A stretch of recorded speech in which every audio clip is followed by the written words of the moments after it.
She's number 8 in the world. She's reached the quarterfinal at Wimbledon and the semi at the US Open. She's been torching the WTA circuit since coming on and looks destined for superstardom. Oh, and did I mention she's a billionaire? That's Emma Navarro. But how capable is she as a player? Will she be competing for Grand Slam titles regularly? Where does all her wealth come from? And could that actually be a curse in professional sports? It raises the question, does having immense wealth help or hurt a tennis player's drive to succeed? Oh, and fun fact, Emma isn't the only billionaire in the top 10 of women's tennis. Some media thing the other day too, and they're like, what's the most annoying thing? I'm like, it's that people think like I have a butler, that like I get chauffeured around, I have like a private limo, that I fly private everywhere. Emma made a huge statement at Wimbledon this year, defeating Grand Slam champions Naomi Osaka and Coco Gauff en route to the quarterfinals. If the pressure of competing against top talent wasn't enough, during her match against Gauff, European nobility watched from the royal box on centre court. But was Emma rattled by all that wealth and status watching her? Not in the slightest. Why? Because Emma is a phenom on the court and comes from one of America's richest families, worth more than Federer, Djokovic and Nadal combined. So where does this wealth come from? Her father, Ben Navarro, is a billionaire businessman owning and operating the Sherman Financial Group. He's bought up tons of real estate in their hometown of Charleston, South Carolina, owning some of the town's most iconic sites, like the Charleston Hotel and the Union Pier. Oh, and he's a massive tennis fan, so much so that he owns the WTA Charleston Open, where Emma made her WTA debut back in 2019. And that's not all. He expanded his tennis empire by purchasing the Cincinnati Masters tournament for a whopping £240 million.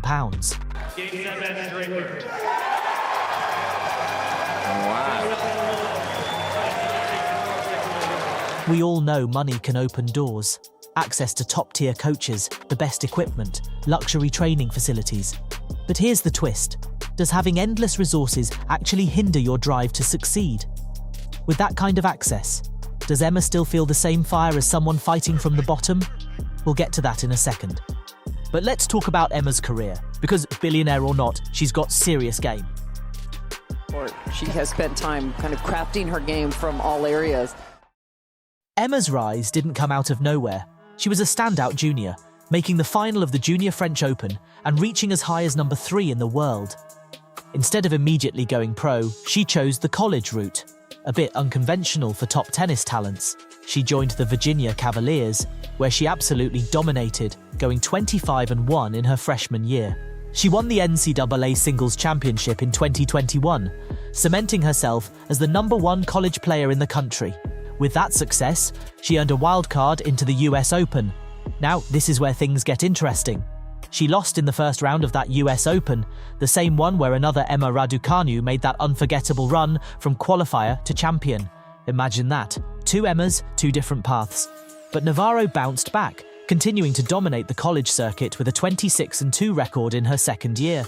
The hoodie. In with the hoodie and the solo cup, Steve. What's in that cup, Emma? What's in that cup? Then it was time to hit the Pro Tour. Now, here's where we bring up the question. How much has her wealth helped her career? This is probably where most players are fighting paycheck to paycheck to make it happen. You don't make any money being outside the top 100. In fact, you're probably falling into debt with all the traveling. Without sponsorships or consistent prize money, a lot of talented players have to give up the dream. This is where Emma hasn't had to worry. Starting on the ITF circuit and quickly climbing the ranks, she reached the semi-finals of the WTA Bad Homburg Open, made the final of the Bastad Open, and the semis in San Diego, catapulting herself into the top 50. It's tough to put into words because a few years ago I would have never thought I'd even be top 100.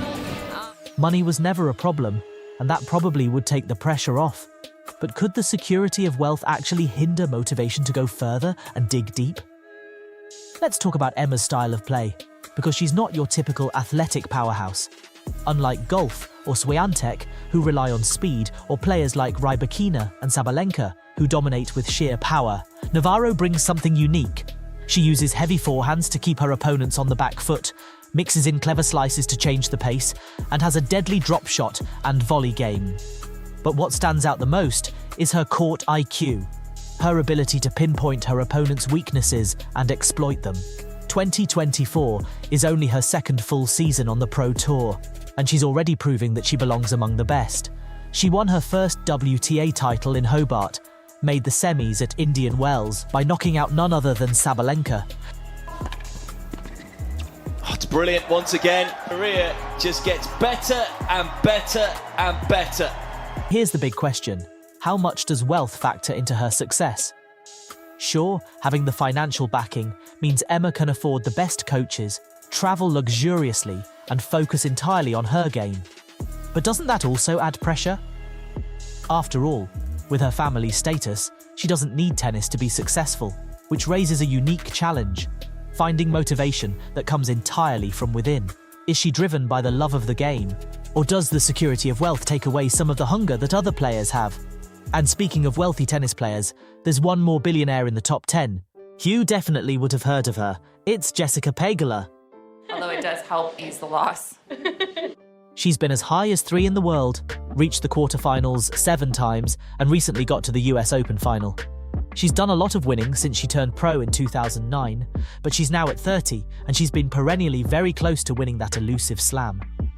JPEG's wealth comes from her parents Terry and Kim Pegula, who own the NFL franchise the Buffalo Bills and the National Hockey franchise Buffalo Sabres. They have a net worth of over $7 billion. A lot of the wealth was amassed early when Terry worked for an oil and gas company and profited heavily upon finding deep layers of natural gas in the 80s. Eventually, his company was sold to Royal Dutch Shell Company for $4.7 billion.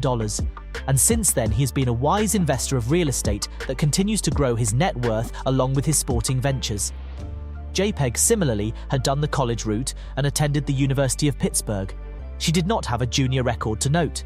She had a strong college career, but definitely had not reached the heights of Emma Navarro. When Pegula entered the tour full-time in 2014, she didn't have that quick success, as Emma has had. She battled from being rank outside the 500 and slowly got into the top 200. It took her over 5 years to finally start getting entry into those more coveted tournaments. She also had knee surgery and a hip operation early in her career, which hindered that growth. It was harder than expected. I was watching all the girls that I was like at the same level with, when I got hurt, started doing really well. And that kind of sucked, but it motivated me. But when I came back, it's almost like you forget how to win, which is weird. She stuck to it.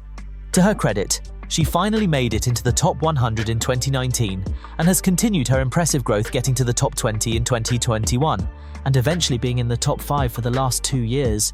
I'm super impressed by her. She's improved every year and she's hungrier than ever.